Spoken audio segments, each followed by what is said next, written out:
అందరికీ నమస్కారాలు. ప్రజలందరికీ తెలిసినటువంటి విషయం, ఈ మధ్యకాలంలో ఏపీ ల్యాండ్ టైటిలింగ్ యాక్ట్ అనేటువంటి ఒక నూతన చట్టాన్ని ఈ రాష్ట్రంలో ప్రత్యేకంగా తీసుకురావడం జరిగింది.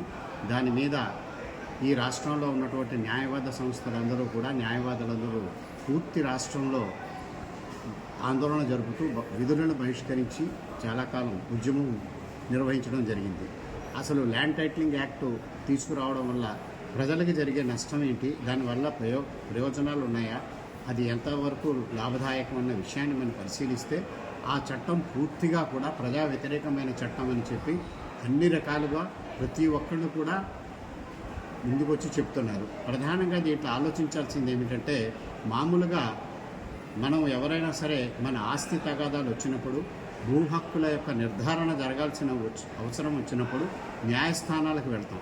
న్యాయస్థానాలు మీ తగుల్ని సమస్యల్ని పరిష్కరించడానికి మీ భూ హక్కుల నిర్ధారణ అన్నది న్యాయస్థానాల ద్వారా జరుపుకోవడం అన్నది మనకి చట్ట ప్రకారం మనకు రాజ్యాంగం కల్పించినటువంటి హక్కు. దాని ప్రకారమే మన హక్కులు పొందుతున్నాం ఇంతవరకు. కానీ చాలా ఆశ్చర్యకరమైన విషయం ఏమిటంటే, నీతి ఆయోగ్ మార్గదర్శకాల ద్వారా వచ్చినటువంటి ఈ చట్టంలో, టైటిలింగ్ యాక్ట్ చట్టం వల్ల కోర్టులకు ఎటువంటి అవకాశం లేకుండా న్యాయస్థానాలకు పరిధిలో నుంచి తప్పించి కేవలం అధికారుల ద్వారా నియమింపబడ్డ revenue TR title register authority అన్న అధికారిని నియమించి వారి ద్వారా అధికారాలు నిర్ధారణ చేసే శక్తి, హక్కు వాళ్ళకు కల్పించడం జరుగుతుంది.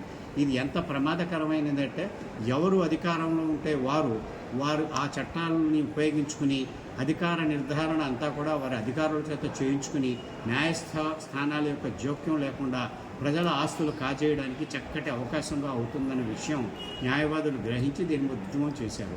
కాబట్టి ఈ ల్యాండ్ టైటిలింగ్ యాక్ట్ అన్నది ప్రజా వ్యతిరేక చట్టం. అందుకనే ఆంధ్రప్రదేశ్ హైకోర్టులో సుమారు 17 రిట్లు ఫైల్ చేయడం జరిగింది.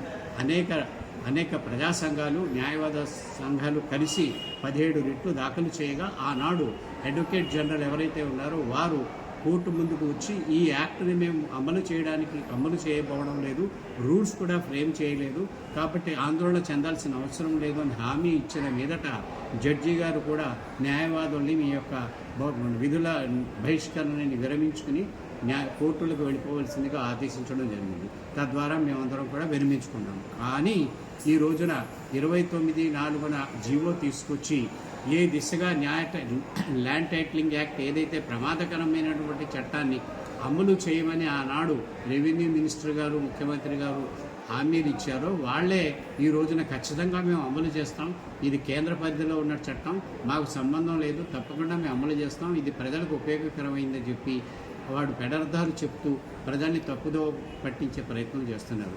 కాబట్టి ఏపీ ల్యాండ్ టైటిలింగ్ యాక్ట్ అన్నది ఈ రాష్ట్ర ప్రభుత్వం తీసుకొస్తున్నటువంటి చర్య. దీనికి చిన్న ఉదాహరణ చెప్పాలంటే, ఇలాగే ధరణి పోర్టల్ అన్నటువంటిది ఏదైతే ప్రజల ఆస్తుల్ని కాజేసే విధంగా ఉంటుందన్న భయంతో తెలంగాణలో ఉన్నటువంటి రైతులందరూ తిరగబడి బీఆర్ఎస్కు గుణపాఠం చెప్పడం జరిగింది.